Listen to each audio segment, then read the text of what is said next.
week in racing. It's time to recap it. And who better to do it than Michael and Magic? Two bros/pros who cover the highs and lows of racing around the globe on every one of their shows. Real fans look forward to these guys and their last thoughts, cause they know they're not talking out of their royal ascot. What they say makes sense. So ladies and gents, sit back and relax as Blinkers Off presents The Magic Mike Show, where you hear the experts speak. The Magic Mike Show. Tune into the show every week. The Magic Mike Show. You can trust the show is the bomb because it's being brought to you by RacingDudes.com. What's up, everybody? This is Magic with RacingDudes.com. I'm here with a special Monday morning show. I am very, very honored and excited to have Mr. Graham Motion joining us today. Mr. Motion, how are you, sir? Good morning. I'm good. Thank you, guys. I was so happy to have you here. The topic today is going to be discussing Lasix. This is a question that has come up quite often lately in the sport of horse racing. Fans are wondering, what is it? How does it affect horses? There's a few different underlying beliefs or assumptions people have made about it, and who else to bring on than one of the members of the Water Hay Oats Alliance, someone who is immensely respected for his clean way of handling horse racing, for doing things the right way. So, Graham, we're very excited to have you on. The first question, in your own words, can you explain to the audience what is Lasix and why was it considered a good thing when it was first introduced to horse racing? I mean, basically, Lasix is a diuretic that helps to treat fluid buildup. I mean, originally it was used to help prevent fluid buildup in heart failure, but it helps reduce the hemorrhaging from the lungs.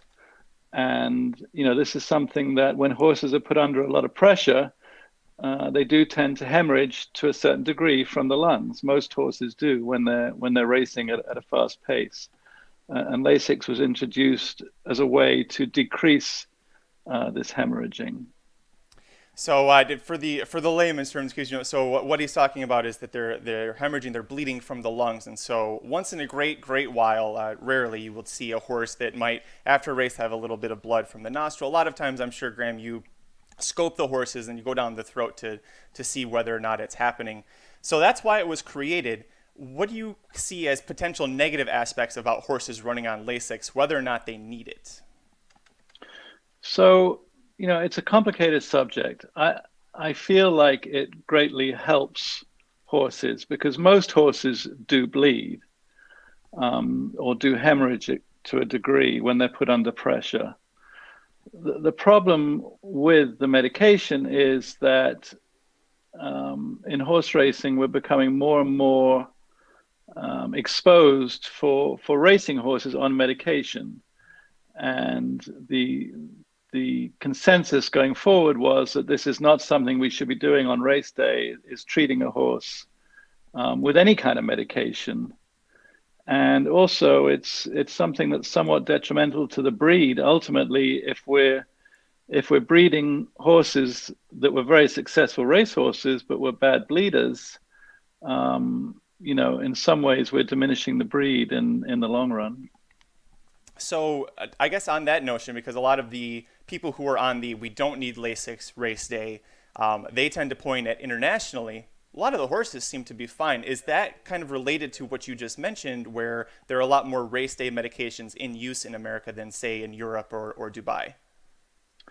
So again, it's complicated in this country because each state has different rules. For a long time, you weren't allowed to use Lasix in New York.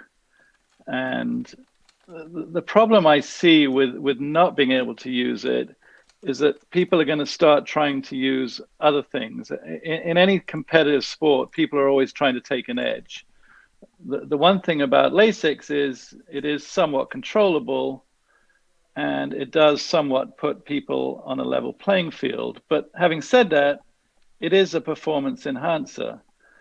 And there's no doubt that most people run their horses on Lasix because it helps their performance.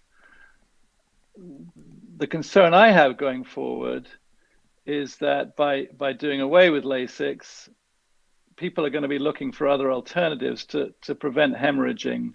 And that's something that we as a sport need to be very careful about how we control and how we police it. There's kind of a generally held belief, at least in the horse racing handicappers side, that there are some high percentage wind trainers who are using other performance enhancing drugs that are more impactful than Lasix potentially.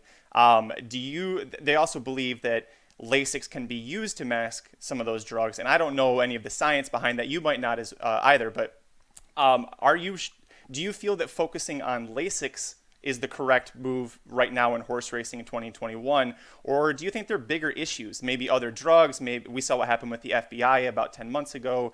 Where do you see Lasix, the debate, standing in the current sport? So I think this is the problem that I have, is that, we're at a stage in our sport where it is just not a good visual to be medicating horses, period. It was, only just over a year ago where several trainers were picked up by the FBI for cheating in horse racing. And I'm guessing they probably weren't the only ones. So we definitely have an image to deal with in our sport. And this is why I fall on the side of no medication, period, because I just don't think we can justify or stand by our sport as long as we are treating horses with a medication on race day. And there is the aspect that you say that it is possible that Lasix actually masks other drugs, which is definitely problematic. There's one of the issues that, from the betting standpoint, I'm sure that isn't your chief concern is the betting side of the sport, but right now at the major tracks, San Diego Gulfstream, New York, they can't run on Lasix when they're 2, but then as soon as they turn 3, they can, but not if they're in a stakes. It gets very tricky about when race day Lasix is permitted. How has the rule changing affected your overall training methods and how you enter horses? It is incredibly complicated, and I have a great deal of sympathy for the handicappers because, so any 2-year-olds of last year on January 1st were allowed then to run on Lasix as 3-year-olds. So immediately knowing how Lasix can change a performance for a horse, handicappers are given the dilemma of how much a horse is going to improve when treated with Lasix, if they're going to improve at all. So I would imagine there were some handicappers that were very leery of betting early on, the first part of January, when some of these horses were moved on to Lasix. Likewise, with the older horses in stake races, certainly where I'm racing in Florida, and also I've run a horse out in California, all of a sudden we weren't allowed to raise stake horses on Lasix, which I think is an even bigger dilemma for a handicapper. Knowing that Lasix helps most horses, now you've really got to figure out how much a horse is now being inhibited by not being able to run on the medication. So I think it really gives a huge dilemma to the handicappers. I think this is something that ultimately will be sorted out by the Horse Racing Integrity Act when eventually all states will get on the same page. But right now it's incredibly confusing. And I actually entered a horse in California on January the 1st, and I was unaware 2 weeks before the race that I wasn't going to be allowed to run on Lasix.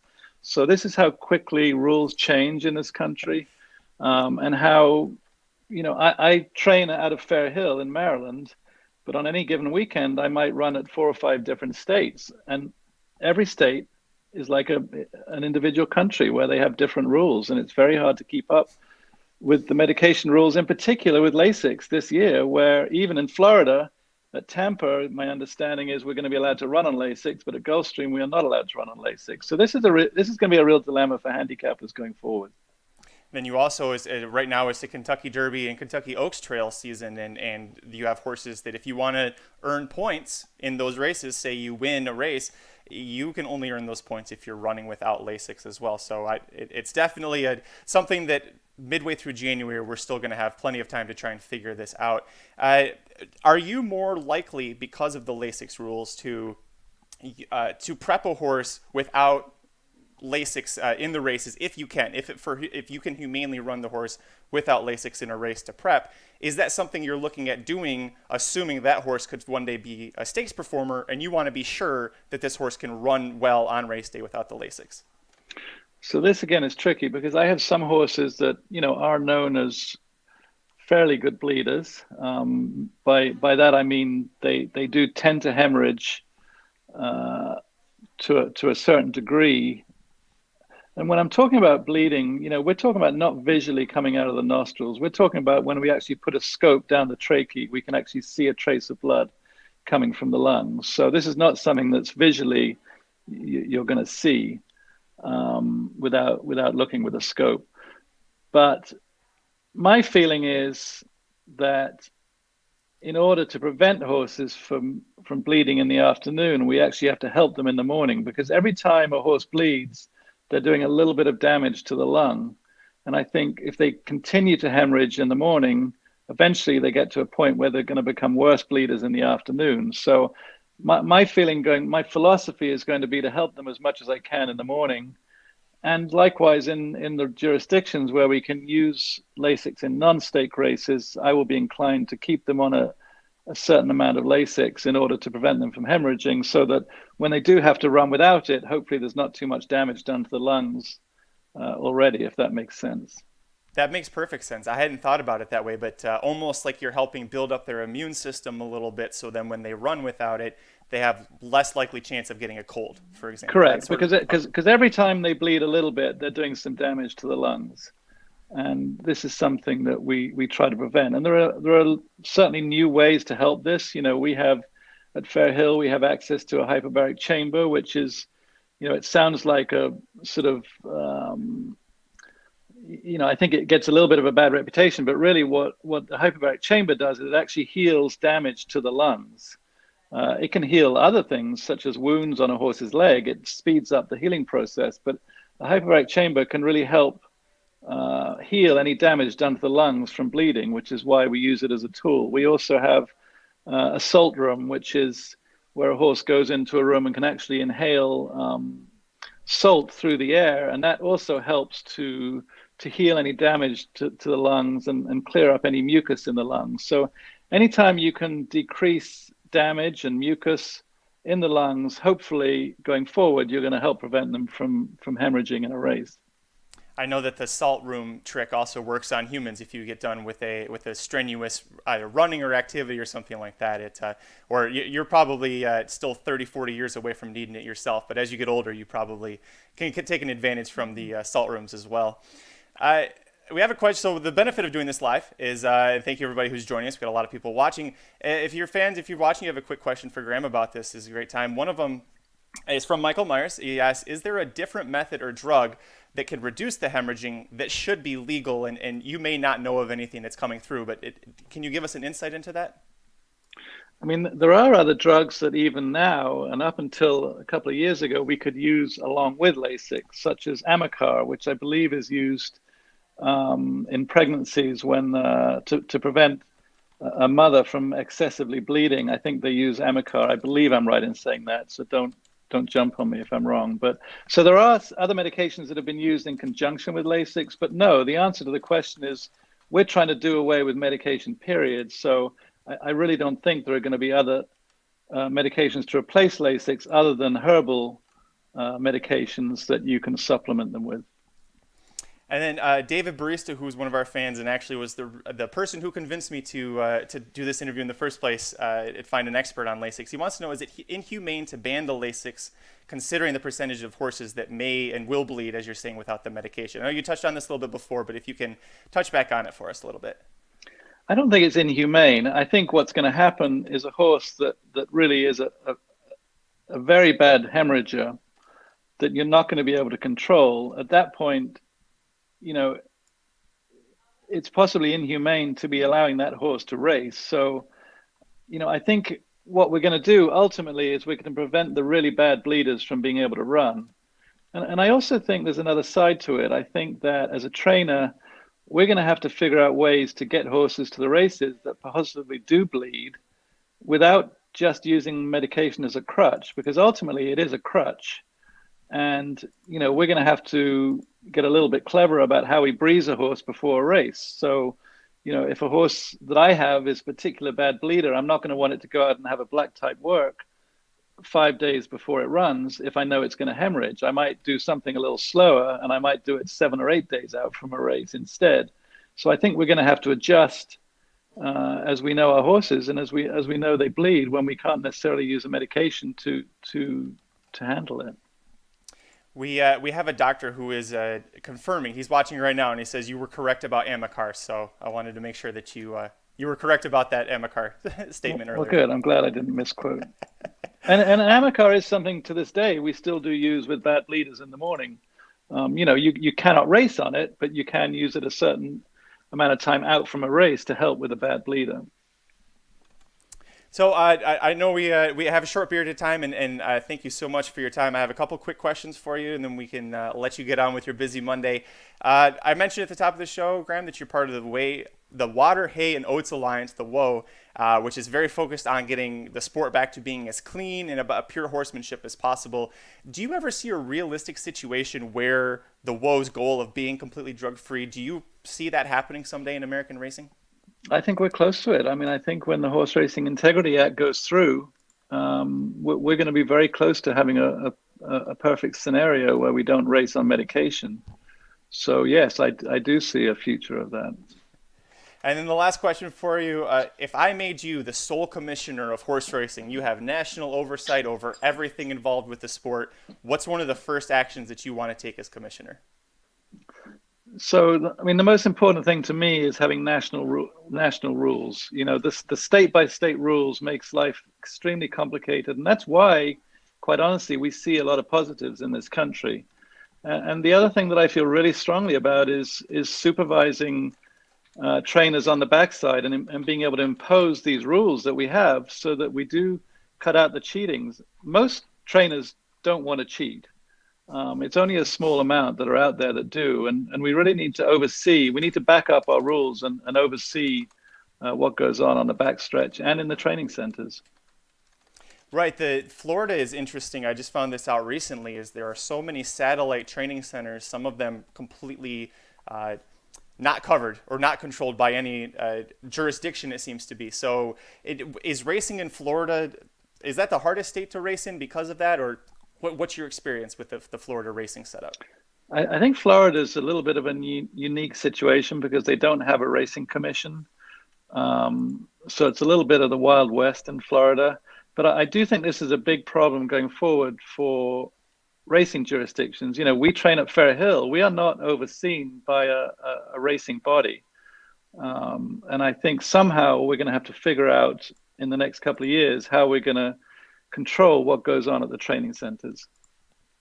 Perfect. Well, Mr. Motion, thank you so much for joining us today, because I know that your time is very limited, so I will let you go. But I want to let folks know if they want to follow you for all of your great insight, twitter.com/GrahamMotion, all one word. And Graham, you can confirm, but you only ever talk about horse racing, right? You stick to horse racing 100% on your social media platforms? 100%, nothing else. Perfect. Thank you once again. Really appreciate it. Best of luck this week and through January, and as you move forward. Big fan of sharing, so looking forward to seeing what she can do this year. Sounds good. Take care. Thank you. Perfect. Thank you so much. All right, that was Graham Motion. I'll let him go. He was so very generous with his time. So thank you to everybody who was joining live. Hopefully we were able to answer some of your questions. I saw a couple questions come in late, people asking questions that had already been answered. So if I didn't get to your question that was in the chat, I encourage you to go back and listen to this. It's only 18 minutes long. Graham was just full of great information. So thank you once again, everybody. The Magic Mike Show will be back. It's regular scheduled time today, 2:30 Pacific, 5:30 Eastern. Ricky's Rockets, he's coming up in about 30 minutes to start. He's going to talk about Santa Anita on MLK Day. So happy MLK Day, everybody. Enjoy the racing. Go to racenews.com. The Pegasus World Cup is this week. We've got the draw coming out soon. So we're going to have the guide for that. It's going to be a huge week. So once again, thank you to Graham Motion. Thank you, everybody, for joining. And I'll see you guys back here in just a few hours. Watch Ricky's Rockets in the meantime.